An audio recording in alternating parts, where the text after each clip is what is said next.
la propiedad sobre estos inmuebles y sobre todo no tanto para adquirir, sino para registrar en manos de quien se encuentra.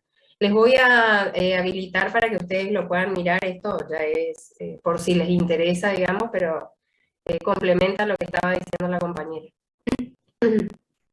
Bueno, lo que sí es que la otra compañera que está en mi punto le va a explicar los límites y los que quedan exentos de esto, ¿no? Pero, bueno, que continúe la compañera del punto 4 y, bueno, gracias, Jorge, por la consideración y a mi compañera también. No, está bien, no hay drama.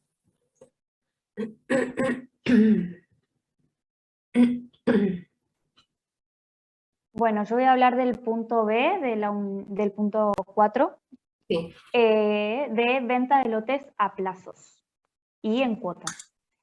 Está regulada por la ley 14.005, la cual fue modificada por la ley 23.266.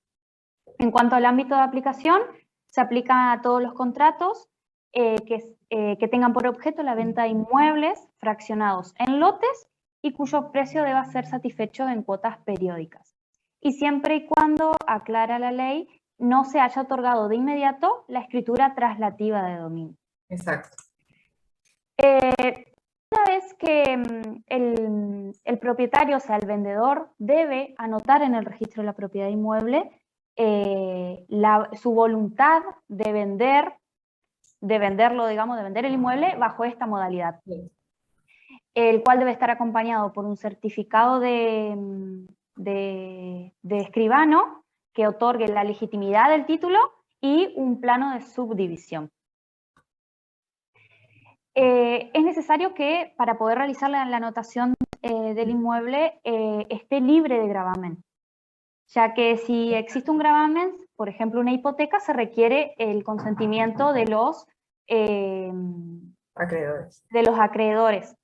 Y una vez que ellos dan el consentimiento para que la deuda sea dividida, es necesario que se extingue, digamos, el derecho de ellos de perseguir el cobro total del precio. Exacto. Una vez que se comienza la venta en lotes, si el vendedor no realiza esta anotación en el registro de propiedad del inmueble, una vez constituido en mora, pueden hacerlo los interesados, pero todos los gastos que conlleve esta gestión corren por cuenta del enajenante.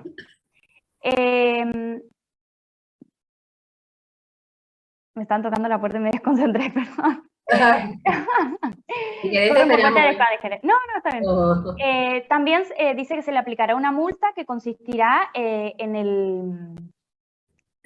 igual al importe del impuesto inmobiliario del año en curso. Exacto. Luego, una vez que se celebra el contrato, debe ser inscripto también dentro de los 30 días en el registro de la propiedad inmueble. Y este contrato debe contener determinados requisitos que establece la ley, que los voy a leer a continuación. Sí. Debe contener nombre y apellido de los contratantes, nacionalidad, estado civil, domicilio, lugar y fecha en que se otorgue. El domicilio constituido del comprador deberá ser su domicilio real. B. Individualización del bien con referencia al plano de loteo, ubicación, superficie, límite y mejoras existentes. C. Precio de venta que será fijo e inamovible, el que se expresará en moneda de curso legal en el país. La actualización de las cuotas mensuales no podrá superar el índice de aumento del salario real. La forma de pago y los intereses convenidos. D. Correlación entre el título del vendedor y su antecesor en el dominio. E. La designación del escribano interviniente por parte del comprador. Y F. Especificación de los gravamen que afecten al inmueble. Bien, en cuanto a los efectos, voy a pasar Bien, en cuanto a los efectos, una vez anotado este instrumento que el vendedor otorga al comprador, se inhibe de poder enajenarlo. Pero existe una excepción que es en caso de desistimiento mediante la declaración de voluntad ante el registro de la propiedad inmueble. Pero si ya se hubieran fraccionado o vendido determinados lotes, ese desistimiento no va a afectar a los que ya han sido enajenados.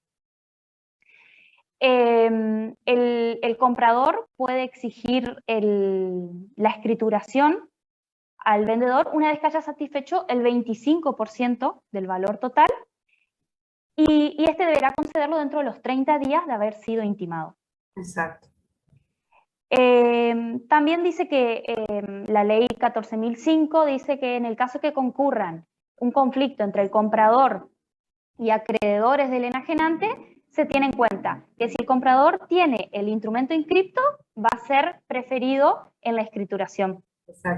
Y en el caso de embargos, estos solamente se podrán aplicar embargos que se hayan constituido luego de otorgado el instrumento. Estos solo se van a aplicar por las cuotas impagas. Exactamente. Además, el comprador puede pagar anticipadamente el total o anticipadamente al vencimiento las cuotas. Y de esta manera se va a ver beneficiado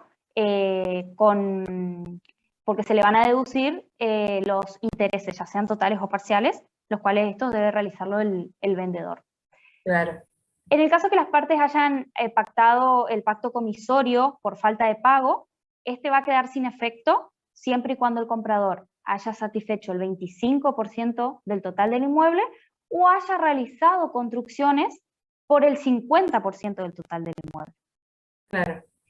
Y en el artículo 10 establece que en el caso de que el comprador transfiera el contrato, también debe anotarlo en el registro de la propiedad inmueble, o puede hacerlo también el nuevo adquiriente. Exactamente.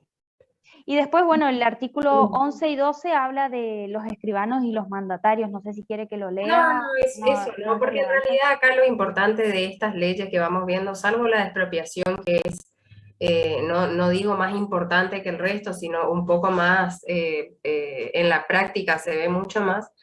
Estas son más que nada para saber de qué tratan, quiénes las pueden, quiénes son los legitimados, digamos, para poder suscribirlas, y a su vez en beneficio de qué. Lógicamente que en este caso es el beneficio de poder acceder a un inmueble pagando cuotas a raíz de que alguien lotea determinado predio. Así que después el resto ya es para lectura, digamos, de ustedes. Bien. Bueno, acá finaliza lo que es el punto 4 y continuaría mi compañera que le seguía a Agustina. Bien. Buenas tardes. Buenas tardes. A mí me toca la segunda parte de la ley 26.737 que habló anteriormente la compañera respecto al régimen de protección al dominio nacional sobre propiedad, posesión y tenencia de tierras rurales. En la segunda parte de esta ley habla sobre los límites y las excepciones que establece. Las excepciones se encuentran en el artículo 4 de la ley 26.737 en el capítulo 3, y establece quiénes están exentos, sería de la aplicación de esta ley. Se exceptúan, serían las personas físicas de nacionalidad extranjera. Aquellas que cuenten con 10 años de residencia continua, permanente y comprobada en el país, que es el primer punto. La segunda, que sean hijos argentinos, que tengan hijos argentinos y demuestren también, junto con eso, una residencia permanente, continua y comprobada por 5 años en el país. El tercer supuesto es que se encuentren unidas en matrimonio con ciudadano argentino o ciudadana argentina en su caso, y también que tengan 5 años de permanencia dentro del país. Exactamente. En la segunda filmina, la siguiente, están los actos comprendidos. Los actos son aquellos que tienen por fin inmediato sería la transmisión del derecho real de dominio o condominio. También se incluyen, por ejemplo, la transmisión de cualquier otro derecho real sobre bienes inmuebles que se ejercen por la posesión. En la filmina se mira que yo puse como tipo unos tics o algo así. Eso significa que están abarcados los actos que tienen por objeto constituir los derechos reales de usufructo, uso, superficie, anticresis, es el primer supuesto. El segundo supuesto también abarca los instrumentos privados por los cuales se hace entrega de la posesión. Por ejemplo, sería el boleto de compraventa Exacto. porque mediante este boleto de compraventa se hace entrega de la posesión Exacto. de las tierras rurales, pero no se incluye, y por eso el tercer supuesto tiene una X, no se incluyen en la prohibición los arrendamientos rurales. ¿Por qué? Porque en estos contratos de locación sería lo que se entrega es la tenencia, pero no la posesión. Exacto. Bueno, en la otra filmina, ¿podés continuar, por favor? Están los límites. Están regulados en el artículo 8 de la ley 26.737 y se establece el 15% de límite a toda titularidad de dominio o posesión de tierras rurales en el territorio nacional respecto de las personas y supuestos regulados por la ley en el capítulo tercero. Este porcentaje sería, se computará también sobre el territorio de la provincia, municipio o entidad administrativa equivalente en que esté situado el inmueble rural. En el artículo 9, sería la siguiente filmina, me parece. El artículo 9 establece que las personas físicas o jurídicas de una misma nacionalidad extranjera no pueden superar el 30% del porcentaje asignado en el artículo precedente. O sea que no pueden tener, el porcentaje asignado en el artículo precedente es el 15% que habíamos hablado anteriormente en el artículo 8. El artículo 10, que es bastante extenso, yo solo escribí la primera parte, pero las otras partes voy a explicar algunos puntos importantes que yo tomé de ese artículo, que establece que las tierras rurales de un mismo titular extranjero no podrán superar las 1000 hectáreas en la zona núcleo. La zona núcleo es la zona más productiva de un país, por eso se le llama zona núcleo. O superficie equivalente según la ubicación territorial a los efectos del otorgamiento del certificado de habilitación. La autoridad de aplicación deberá controlar la cantidad de tierras rurales que posea o de las que sea titular la persona adquiriente. Yo hice a modo ejemplificativo un análisis del artículo 10, que es bastante largo, y el que está encargado de fijar la superficie sería de cuánto es el porcentaje de las tierras para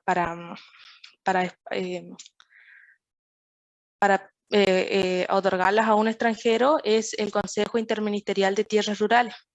Exacto. Tiene que seguir dos parámetros que establece el artículo 10, que es la localización de las tierras rurales y su proporción respecto del municipio, departamento y provincia que integren, y el otro supuesto es la capacidad y calidad de las tierras rurales para su uso y explotación. Antes de otorgar sería el certificado de habilitación, esta autoridad sería el Consejo Interministerial de Tierras Rurales, tiene que controlar la cantidad de tierras que posee o la que sea titular la persona que va a adquirir.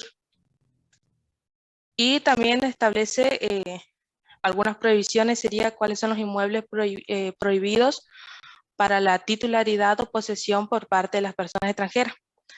También tiene dos supuestos, los que contengan o sean ribereños de cuerpos de agua de envergadura y permanentes, o también los inmuebles ubicados en zonas de seguridad de frontera, con las excepciones y procedimientos establecidos por el decreto ley 15.385, que está modificado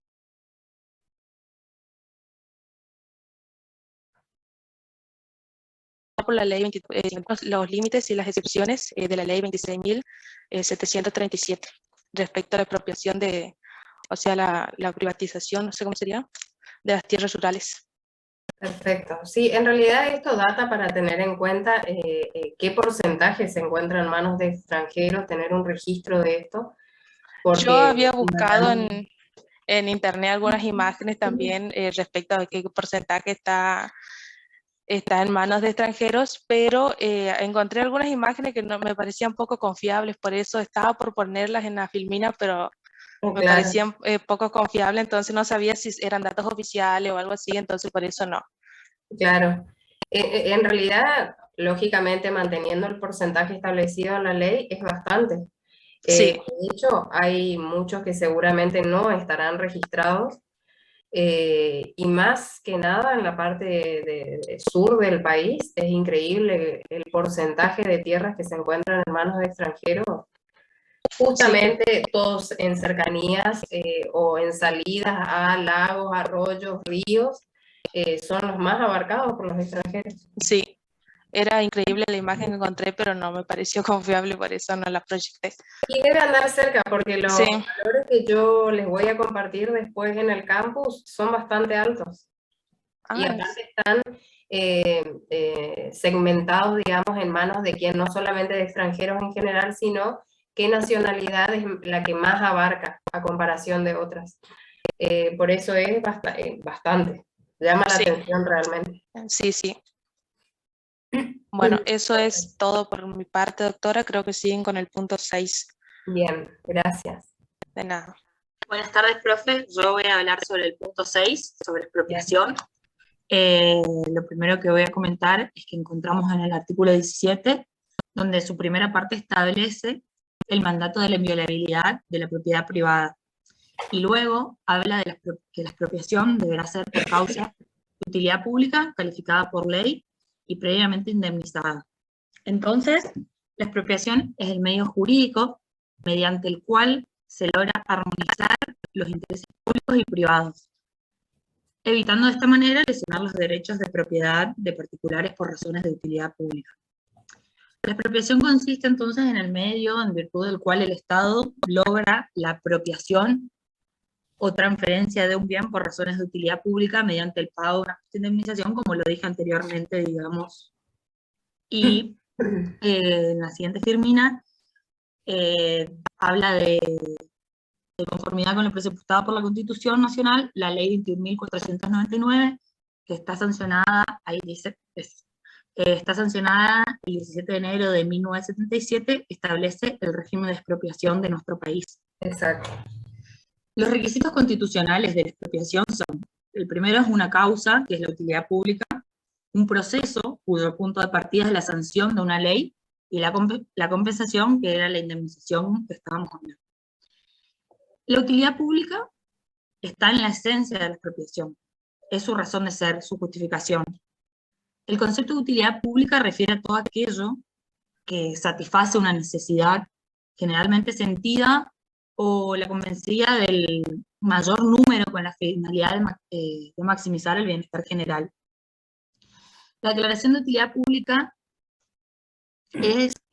constituye la causa jurídica que torna admisible el proceso expropietario, haciendo constar que el bien que se pretende transferir es necesario para la satisfacción de la utilidad general. En el artículo 1 de esta ley que mencioné anteriormente, la 21.499, habla de que la utilidad pública, como dice la Firmina, digamos, que debe servir de fundamento legal a la expropiación, comprende todos los casos en que se procure la satisfacción del bien común, sea de naturaleza material o espiritual.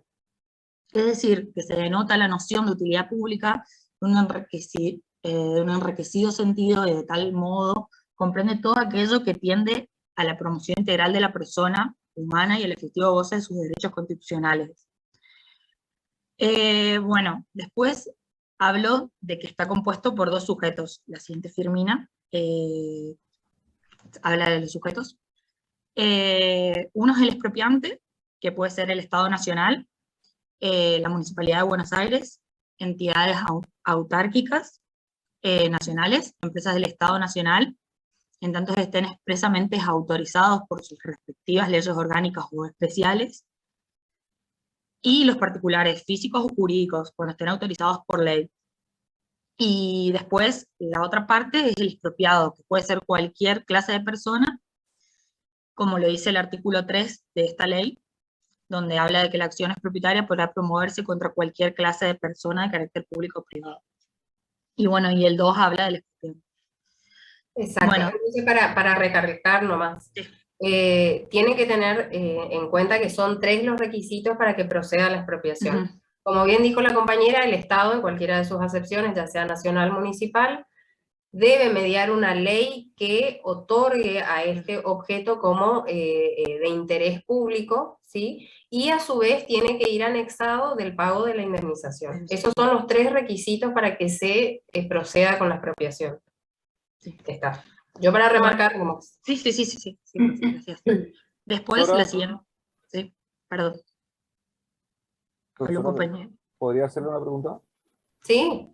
En el caso de Vicentín, ¿por qué no prosperó? Porque quiso hacer por decreto, no por ley. La verdad, no ahondé en el tema, no te sé decir. Yo creo que más estaba ligado con el tema de que si bien era el Estado el que iba a intervenir, para mí había medio... ¿Otro interés? No sé, depende de qué lado, de qué lado uno se pare, pero más bien era por la parte económica, o sea, se sacaba mucha ventaja económica de esa empresa. Y si bien, pues, lógicamente que está establecido por ley, va un poquito más allá porque es justamente el poder expropiar en beneficio del propio Estado. Y en realidad siempre se busca que este tipo de expropiación, si bien puede ser una empresa, puede ser una casa para construir una plaza porque es necesario para la comunidad, esto estaba muy vinculado de lo poco que escuché, o sea que muy vinculado más al rédito económico que daba la empresa y que a su vez estaba también anexado con el tema de la quiebra, creo, de la empresa. Pero si fue por decreto, realmente puede prosperar, pero tiene que salir una ley que declare que ese bien puede ser expropiado en realidad. ¿Y para qué fin? Bueno, después voy a hablar del objeto, que está en la siguiente firmina, que serían todos los bienes convenientes o necesarios para la satisfacción de la utilidad pública, como ya lo había dicho más arriba, sean del dominio público o privado, sean cosas o no.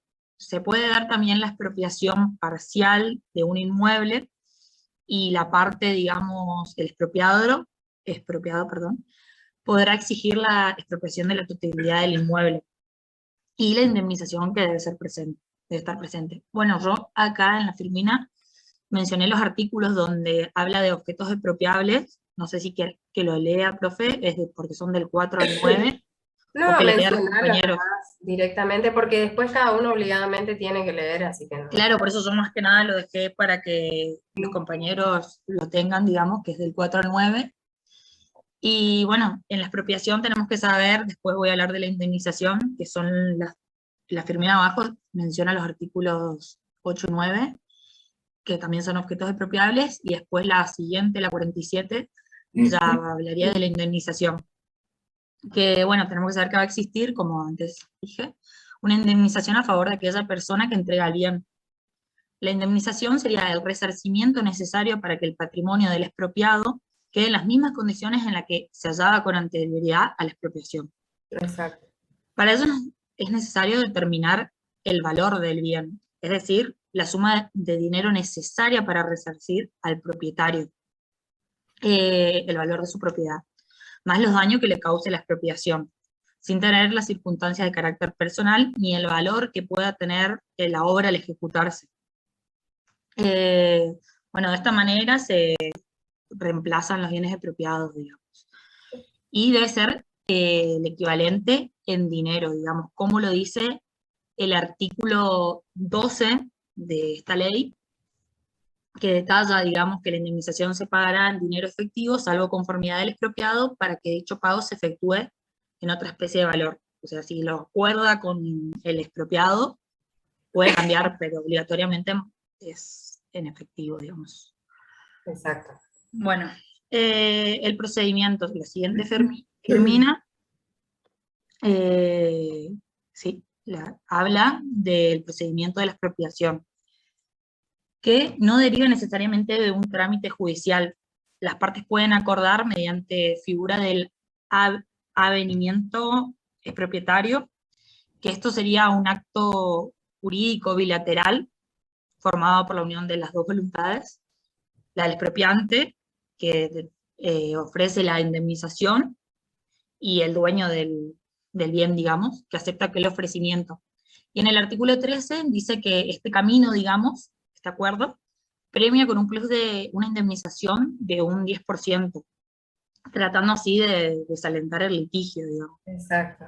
Porque lo ideal en realidad sería que una vez salida la ley, acuerden las partes del valor y ya está. Pasa que muchas veces, con este famoso caso que estaba en el límite entre Formosa y el Chaco, también era un predio enorme, no me acuerdo ahora el nombre del caso, no me acuerdo el nombre del titular. Era un predio enorme, falleció y lógicamente que se quería pagar la nada misma a valor de lo que era el valor en sí del inmueble, porque después tenemos el Tribunal de Tasaciones que tirará un valor aproximado de a lo que equivale, digamos, para poder pagar la indemnización. Pero se armó un litigio bastante largo porque las cifras no eran las reales. Un ejemplo para que los compañeros entiendan también lo que digamos, que sancionada la ley, que declara la utilidad pública y sujeta a expropiación, por ejemplo, un campo, el expropiante ofrece al expropiado el valor, digamos, fijado por el tribunal de tasación, digamos, de la nación, que es el organismo clave que va a determinar el monto indemnizatorio. Y si el propietario acepta ese ofrecimiento, no es necesario acudir a tribunales y es premiado con el 10% del total de la indemnización, digamos. Bueno, si no se logra el avenimiento, que sería, digamos, lo extrajudicial, el expropiante deberá acudir a la vía judicial, como lo dice el artículo 18, que lo menciona en la siguiente firmina, que dice, no habiendo avenimiento, el expropiante deberá aprobar la acción judicial de la expropiación. Bueno, la ley consagra una serie de disposiciones de naturaleza procesal, digamos, que el proceso de expropiación tiene algunas reglas particulares, por ejemplo, en materia de competencia, de prueba, de caducidad, de instancia, y lo hace mención del artículo 19 a siguiente. Yo puse en la firmina unos párrafos, digamos, que hacían la diferencia, que por si los compañeros quieren leer, digamos, porque si yo lo leo es un montón, pero para que le quede para estudiar, digamos, hablando un poco de lo que mencioné arriba, la siguiente firmina, hasta la última, es todo las diferencias, digamos, del proceso de la expropiación, digamos, por si lo quieren tener, digamos, pues si yo lo digo va a ser muy largo, pero me pareció interesante, digamos. Sí, porque se traba a través de un proceso sumarísimo, porque la idea es que esto se resuelva rápido. Claro. Y en realidad generalmente se promueve a raíz de la diferencia entre lo que se llega a tasar y lo que llega a considerar el dueño del inmueble o del mueble, a considerar como precio racional, digamos, en la transacción. Claro. Pero sí, la parte del procedimiento más vale, léanlo ustedes, porque en realidad la figura en sí de la expropiación es eso que explicó previamente la compañera. ¿Cuándo se da? Cuando existe una ley previa, cuando se paga la indemnización realizada por una entidad nacional o municipal. Yo lo agregué porque es interesante, pero bueno, si yo lo leo, como digo, va a ser muy larga la clase y se van a perder en el camino. Y bueno, yo como síntesis final, digamos, de la expropiación regular, puedo decir que bueno, sería un acuerdo común de las partes o por acción judicial, siempre que el que acuda a la justicia sea el expropiante, se trata de una expropiación regular, digamos. Y bueno, y como dijimos que debe estar por ley, realizado por los sujetos mencionados, y debe haber una indemnización previa en dinero efectivo, salvo disposición contraria, digamos. Y bueno, hasta acá es mi parte, después la otra compañera explica expropiación regular. Bien. Gracias, profe. Sí. ¿Puedo hacer una pregunta? Sí. ¿La ley tiene que ser una ley formal? O sea, ¿la tiene que dictar el Congreso? Sí. No puede ser un decreto ley, o sea, el Poder Ejecutivo no podría dictar esa ley. No podría sacarlo, tiene que ser por una ley específica que declare la utilidad pública del bien para ser expropiado. Gracias. ¿Qué bien puede ser expropiado, doctora? ¿Cómo? ¿Cualquier bien puede ser expropiado? Sí, cualquier bien que se considere de utilidad pública. Hay veces que se expropia la totalidad del bien o hay veces que se expropia parcialmente. Cuando es parcialmente, dependiendo de si es urbano o es rural, por ejemplo, se va a tener en cuenta la consideración de si la parte que no es expropiada sirve o tiene determinada utilidad para el dueño del inmueble. Y en ese caso pedirá que se expropie por la totalidad, porque muchas veces, si es en una zona, por ejemplo, urbana, tenemos que tener en consideración que si es un predio enorme, bueno, si queda una porción donde se pueda edificar y teniendo en cuenta las normativas legales de cada jurisdicción en base a cómo se construye, cuáles son los límites y la cantidad de metros cuadrados que se necesita para construir un inmueble, muchas veces queda una porción muy reducida que no tiene utilidad. Entonces se pide que la expropiación se haga por el total.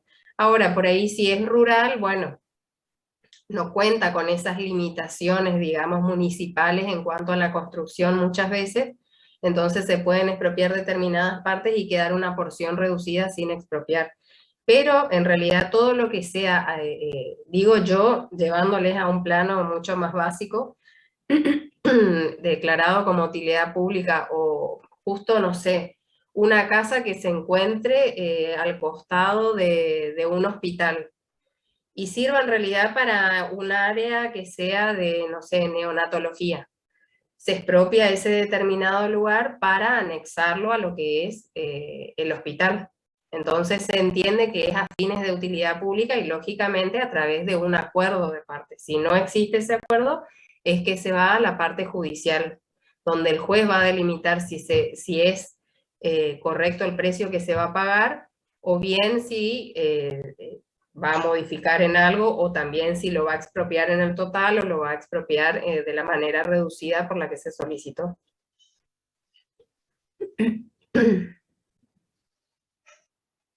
Eso siempre hablando de la expropiación regular. Ahora, la expropiación irregular es otra cosa.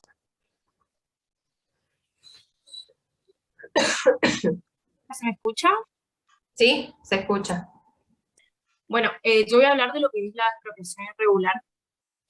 En principio podemos decir que se da la expropiación irregular cuando existiendo una ley, el Estado la toma sin haber cumplido con el pago de la indemnización. Y la expropiación irregular procede en distintos supuestos. El primer supuesto es que cuando existiendo la ley, como dijimos antes, el Estado toma esa ley, pero sin haber cumplido el pago de la indemnización. El segundo supuesto es cuando, con el motivo de la ley, de la declaración de utilidad pública, ¿no es cierto?, puede ser de cosa mueble o inmueble, es indisponible por alguna dificultad o un impedimento para que se pueda disponer de ella en las condiciones normales. Y como tercer supuesto también, cuando el Estado imponga al derecho del titular, después de ser de un bien o de una cosa, una restricción. Exacto. Que, bueno, tiene como una lesión al derecho de la propiedad. Y podemos decir que la acción expira a los 5 años, pero se computa desde la fecha que tuvo lugar los actos del Estado, digamos. Bueno, después sigue en realidad con retrocesión, que es no sé quién está cambiando el power, pero ahí está. Bueno, que podemos hablar del artículo 35, que dice que cuando el bien es expropiado se le diera un destino diferente al previsto en la ley, o no se le diera algún destino en el término de 2 años, procede esta retrocesión. El expropiado debe intimar al expropiante para que le asigne al bien el destino que tenía, digamos, que motivó la expropiación. Bueno, y si no se realiza el mismo en un término de 6 meses, la retrocesión queda expedita, digamos. Bueno, y la devolución deberá hacerse libre de todo el ocupante o el cargo. Y a su vez, si ya fue pagada la indemnización, también va a tener que, lógicamente, restituir lo que se le haya abonado. Bueno, Después sigue la que es la parte de ocupación temporánea, que habla de que cuando hay razones de utilidad pública y es necesario el uso temporal, transitorio, de un bien o una cosa determinada, que también puede ser mueble o inmueble, puede recurrirse a lo que es la ocupación temporal. Bueno, ahí tenemos, en el Power se pueden observar algunas características principales. Bueno, el lapso de duración es el necesario para cumplir una tarea, sin importar cuál sea, digamos, mientras que sea el que se necesite. Y que la ocupación temporal normal trae aparejada lo que es la indemnización, por supuesto. Y se aplica al subsidio las reglas de expropiación respecto al valor. Y que ninguna ocupación temporal puede durar más de 2 años. Y que, vencido ese plazo, el propietario va a intimar para que se devuelva el bien o la cosa que se esté ocupando temporariamente. Exacto. Algo que recalcar, en el caso de la anterior filmina, de la retrocesión, en el caso de la retrocesión vieron que en el artículo, a ver qué les dice, cuando al bien se le diere destino diferente, bueno, ahí dice que se le deberá intimar fehacientemente al expropiante.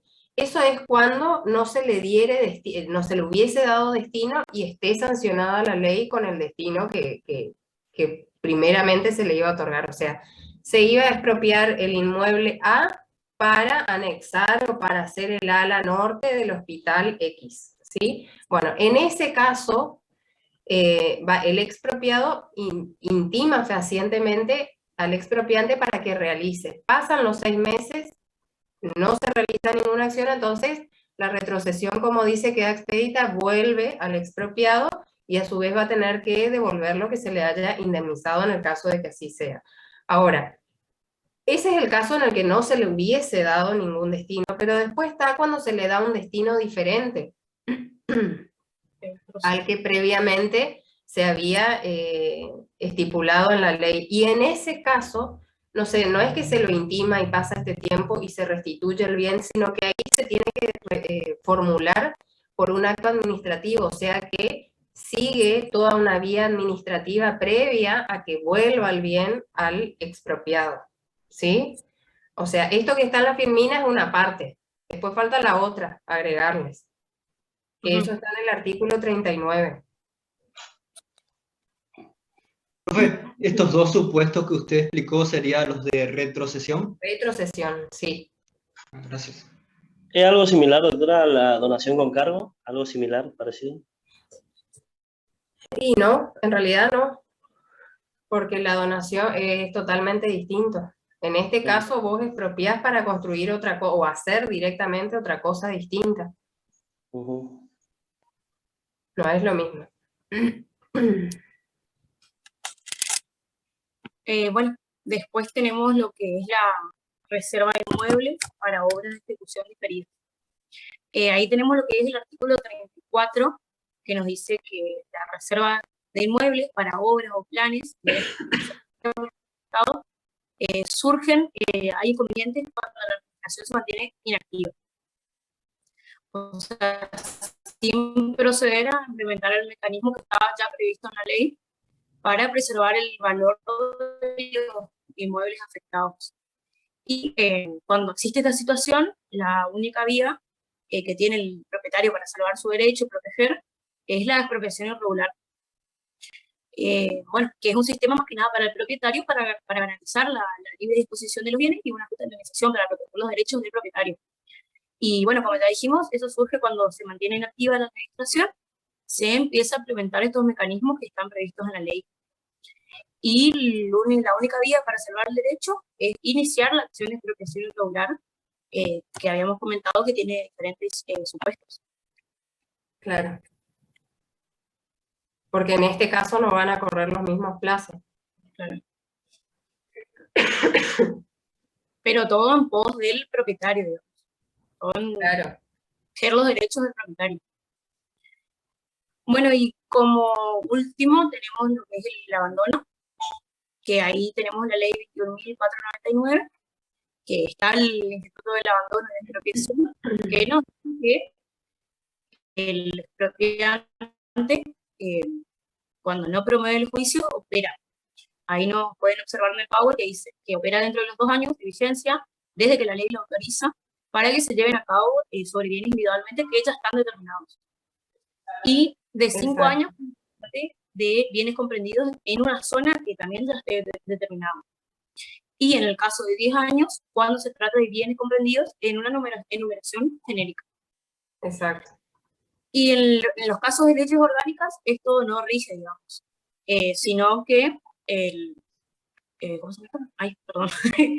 La municipalidad, digamos, tiene que utilizar las porciones de inmuebles afectados para rectificaciones en virtud de las ordenanzas respectivas, digamos.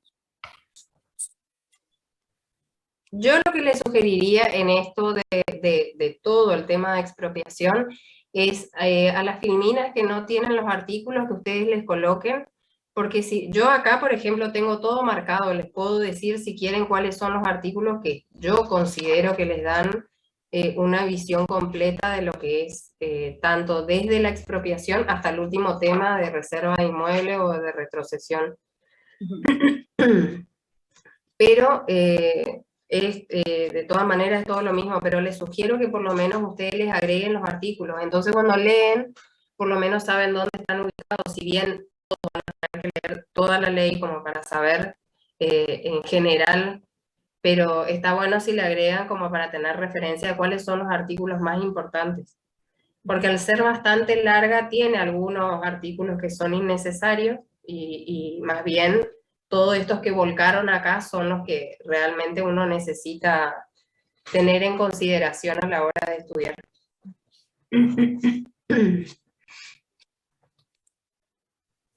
Bueno, hasta ahí se entendió. Para mí estuvo perfecto, hablaron re bien.